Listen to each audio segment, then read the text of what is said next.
मैं धन्यवाद देना चाहूंगी सर को कि उन्होंने इन शब्दों से मेरा स्वागत किया और राजन पब्लिक स्कूल को कि उन्होंने मुझे आज ये अवसर दिया कि मैं जो लिखती हूँ वो आप लोगों के सामने रख सकूं। तो शुरुआत करना चाहूंगी कि यहाँ पर उपस्थित सभी लोगों को मेरा नमस्कार।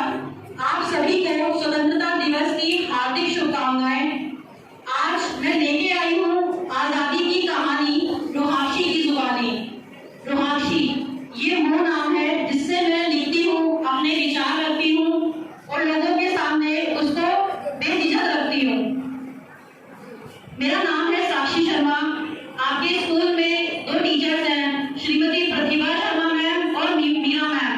मैं उनकी बेटी हूँ और अपने लिखने का श्रेय हमेशा से ही मैंने दिया है उन लोगों को जो सुनते हैं, पढ़ते हैं और खास तौर पर मेरे दादा को, जिनके मार्गदर्शन में मैंने हमेशा ही लिखा है और बेहतर लिख सकूं ये प्रयास किया है।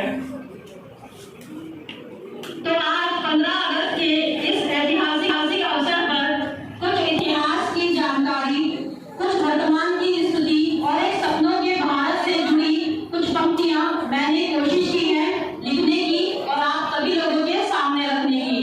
उम्मीद करूंगी कि आप सभी लोगों को पसंद आएंगे। तो शुरुआत कुछ इस तरह करती हूँ कि यूं ही नहीं उपहार में हम सबने आजादी पाई थी, ना जाने कितने वीर वीरांगना ने अपनी जान की कुर्बानी इसके लिए लगाई थी। सन 1857 में उठी थी आजादी की एक पहली चिंगारी, जिसे हम सभी मेरठ क्रांति के नाम से भी जानते हैं। इसका नेतृत्व मंगल पांडे ने उस समय छावनी से किया था। इस क्रांति की ज्वाला इतनी बढ़ेगी, इस बात का अंदाजा उन अंग्रेजों ने अपने स्वप्न में भी नहीं किया था। मंगल पांडे की शुरू करी इस क्रांति में उनके साथ रानी लक्ष्मीबाई, तात्या टोपे और नाना साहब ने भी अंग्रेजों के खिलाफ लोहा अपना दिया था। कुछ प्रसिद्ध पंक्तियां हैं कि जब विलन सामने आते हैं तो सोते से हमें डराते हैं। ये वही समय था जगने का, गुलामी की उन जंजीरों को तोड़ने का, जिससे पूरा देश अब आजादी की मुहिम मानो छेड़ चुका था। समय बीतता गया और ना जाने कितने ही किस्से इतिहास में अमर हो गए। कुछ सुने, कुछ पढ़े, नाम हमने भी और ना जाने कितने ही पन्नों के भीतर दबंग कहीं पर हो गए। भगत सिंह, आजाद, राजगुरु, तिलक साहब, नेताजी और ना जाने कितने वीर सपूतों ने अपने प्राण गंवाए हैं। पुरुष ही नहीं केवल इसमें सरोजिनी नायडू, सुचेता त्रिपाठी, सावित्रीबाई फुले, विजय लक्ष्मी पंडित जैसी बहुत सी वीरांगनाओं ने भी दुश्मन के घुटने अपने सामने टिकवाए हैं। 15 अगस्त 1947 को टूटा वो मौन जो ना जाने कब से जंजीरों में जकड़ा था। टूटा वो अभिमान अंग्रेजों का जो उन्होंने ना जाने कब से अपने अहम में जकड़ा था। आजादी तो मिली हमें, पर क्या उसका महत्व हम आज भी निभाते हैं? जिन्होंने न्योछावर किए प्राण, क्यों, आखिर क्यों उनको सिर्फ 1 या 2 ही दिन हम याद कर जाते हैं? हाथ में तिरंगा और एक दिन की डिग्री लगाकर कुछ इस कदर आजादी का दिन मनाते हैं, अगले दिन पड़ा तिरंगा क्या हम सभी सड़क से उठाते हैं? जिस तिरंगे की खातिर पहले वीर सपूत मर मिट जाते थे, आन बान और शान अपनी वो इसको कह जाते थे। आज सोशल एक्सपेरिमेंट के लिए उस तिरंगे को जमीन पर रखा जाता है। देशभक्ति में भी अब ना जाने हर जगह क्यों कंटेंट ही ढूंढा जाता है। इंग्लिश को लेकर तो हम सब काफी कूल वाइब बनाना चाहते हैं, पर अपनी मातृभाषा को बोलने में ना जाने क्यों हम कतराते हैं। दूसरे देशों में तो अपनी भाषा को प्राथमिकता बहुत आसानी से दी जाती है और हमारे भारत में बिंदी सी सजी हिंदी को ना जाने क्यों पिछड़ी सी मानी जाती है। कुछ ऐसी ही चीजें जो सिर्फ बातों तक ही सीमित रह जाती हैं। वो बात अगर सफाई अभियान की तो उसकी उम्मीद भी सिर्फ प्रधानमंत्री जी से ही लगाई जाती है। कहीं जाएंगे तो ओ कितना कचरा फैला हुआ है, कुछ यूं ही शब्द मुंह से निकल जाते हैं। पर हम में से कितने होंगे लोग ऐसे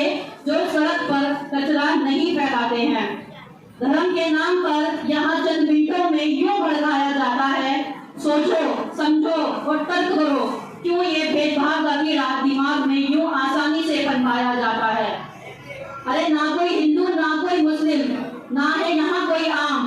तुम गीता के सार को समझो और मैं समझूं कुरान। हाँ, मांगता है, आज भी मांगता है भारत आजादी। भ्रष्टाचार, खून खराबे, जातिवाद, आतंकवाद, उत्पीड़न, बाल विवाह, बेटी बचाओ बेटी पढ़ाओ और बेटी को सक्षम बनाओ की जागृति, बेरोजगारी, रंगभेद, महिलाओं को काम करने की आजादी। लेकिन साथ ही इसकी जरूरी है कि वो भी ना करें इस आजादी की बर्बादी। छोटी सोच और उसमें लगी मोद से भी चाहिए होगी हमें आजादी।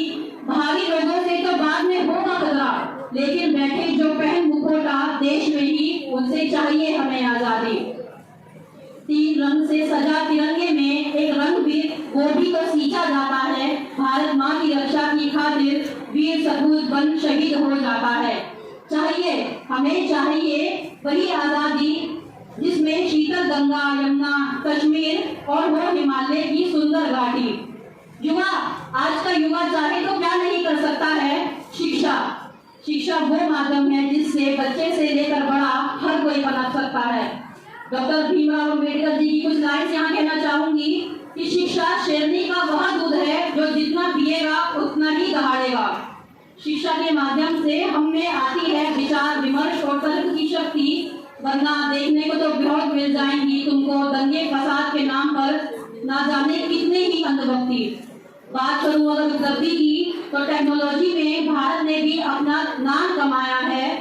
वंदे भारत और चंद्रयान ना जाने कितनी उपलब्धियों से सारे जग में अपना परचम लहराया है। कुछ संभव प्रयास से स्थिति काफी बदल जाएगी। ये जो महंगाई, बेरोजगारी, दहेज प्रथा जैसी समस्याएं हैं, ये कुछ बदलाव से संभवतः ही मिट जाएंगी। ध्यान से सुनिएगा, आश्रित नहीं आत्मनिर्भरता से ही संभव ये हो पाएगा। मेहनत, सफलता और शिक्षा के दम पर ही व्यक्तित्व और विकास निखर कर आएगा। केवल एक इंसान के प्रयास से ही कुछ नहीं हो सकता है। सब लोगों का भारत बनने में योगदान सभी का लगता है। इसी के साथ अपने शब्दों को कुछ यूं विराम देना चाहूंगी कि सही दिशा में उठे कदम, सही दिशा में उठे कदम तो सारे